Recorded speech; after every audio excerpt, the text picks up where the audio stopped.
Hola de nuevo. Este es el segundo vídeo sobre las ocultaciones estelares en el Almagesto. Y en este segundo vídeo lo que vamos a ver son las distancias temporales entre las secuencias.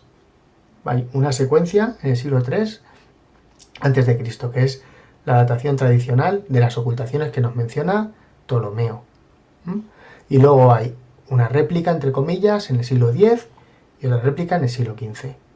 Y Anatoly Fomenko y la nueva cronología nos quiere convencer de que el hecho de que existan estas réplicas, una en la fecha que él dató el Almagesto y otra en la fecha que él atribuye la falsificación, eso es indicio de una falsificación y que realmente las observaciones se hicieron o bien aquí y entonces las pasaron con cálculos atrás y todo eso. No, esto es una manifestación del ciclo de 1151 años, que ya afecta a la identificación de Cristo con Andrónico, a todas las dataciones de horóscopos de nueva cronología, y por supuesto afecta también a esto, y entonces lo deja pues como una cuestión totalmente irrelevante, que no merece la pena buscarle tres pies al gato, porque se explica de forma muy sencilla en términos astronómicos. Entonces mirad, la primera serie, porque es la primera que ocurrió, empieza con Venus ocultando una estrella en el 272 a.C. y tiene una réplica en esa serie, ¿vale? Porque Venus vuelve a ocultar la misma estrella y los demás planetas, en unas pautas muy parecidas que en la original, vuelven también a ocultar las estrellas. Entonces, se puede considerar una réplica de esta serie. ¿Eso cuándo ocurre? En el 960 después de Cristo. Por lo tanto, estas secuencias se separan 1232 años. ¿Vale? 1232 años. Nos memorizamos este número, que es entre la primera y la segunda. Y ahora, ¿qué pasa entre la primera y la tercera? 272 más 1496, 1768 años. ¿Vale? Fomenko lo redondea a 1800, enseguida lo engancha con sus observaciones sobre las crónicas duplicadas y no sé qué, no sé cuántos, pero es que no tiene nada que ver con las crónicas duplicadas, tiene que ver con una cuestión astronómica muy sencilla, ¿vale? Y verificable, que es lo interesante de este tema. Porque mirad, 1232 entre la primera y la segunda, y 1768 entre la primera y la tercera. Entonces, nos vamos aquí, si queréis, y si no, lo programáis vosotros, porque este es el programa que hice y publiqué aquí para buscar ciclos planetarios. Encontré que el mejor ciclo es de 1151 años y lógicamente, se lo dije a Fomenko, y lógicamente Fomenko se cayó.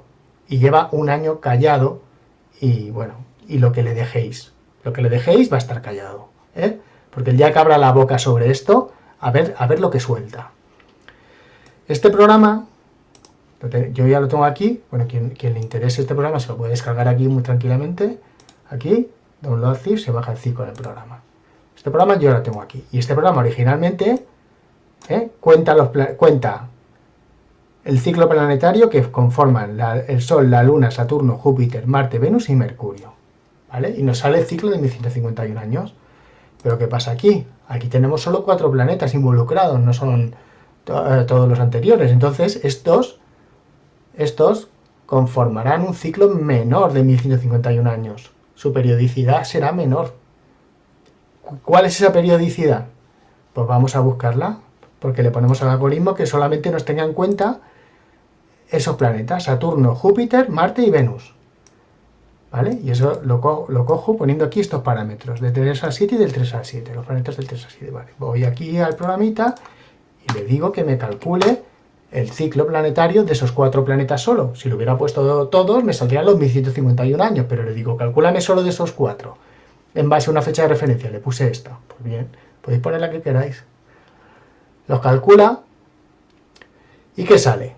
Pues que para esos 4 planetas, el ciclo menor es de 616 años.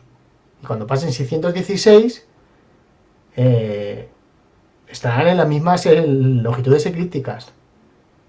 Con una pequeña desviación que será unos días antes, unos días después, un mes antes, un mes después, pero da igual, 616 años. Y cuando vuelvan a pasar otros 616, es decir, 1232, pues los planetas van a repetir la secuencia que hicieron. ¿Y qué pasa con esta de 1768? Pues que es un ciclo menor de los 4 planetas más un ciclo mayor de todos los planetas. Y se acabó, aquí no hay ningún misterio. ¿Y por qué en el primer ciclo de 616 años no hay ninguna solución?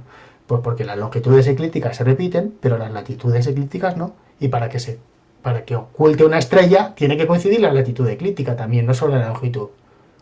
Pues no coincidió en la primera vuelta, pero en la segunda sí, 1232 años.